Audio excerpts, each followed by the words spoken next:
కాంగ్రెస్ పార్టీలో ఎంతో మందికి చేయూతనిచ్చిన తనను ఎవరూ గుర్తించడం లేదని మాజీ ఎంపీ వి హనుమంతరావు ఆవేదన వ్యక్తం చేశారు. హైదరాబాద్లోని అంబర్పేటలోని ఆయన జన్మదిన వేడుకలను విద్యార్థులు, పార్టీ కార్యకర్తలు ఘనంగా నిర్వహించారు.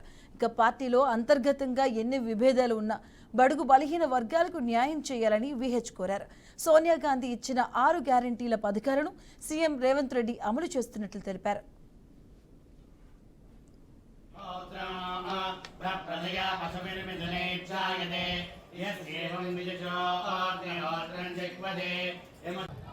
మాజీ ప్రధానమంత్రి రాజీవ్ గాంధీ ఆలోచన చేశాడు, కానీ సమయం కుదరలే. ఆనాడు ఉన్నటువంటి పరిస్థితులలో ముఖ్యమంత్రి కాలేకపోయా. ఆ తర్వాత మళ్ళొకసారి అవకాశం వచ్చింది. విశాఖపట్నంలో ఆయన లాస్ట్ విజిట్ శ్రీ పెరంబూరు పోతప్పుడు హనుమంతరావు ఈ పార్లమెంట్ ఎలక్షన్ కాగానే నేను ముఖ్యమంత్రి చేస్తా అన్నాడు. కానీ అదే రోజు సాయంత్రం శ్రీ పెరంబూరులో చనిపోవడం. అయినా నా ఆలోచన ఒకటే, ఆయన ఖమ్మం జిల్లాలో 2 సార్లు, ఓసారి ఫ్లడ్ ఎఫెక్టెడ్ ఏరియా, ఒకసారి ట్రైబల్ ఏరియాలో తిరిగాడు.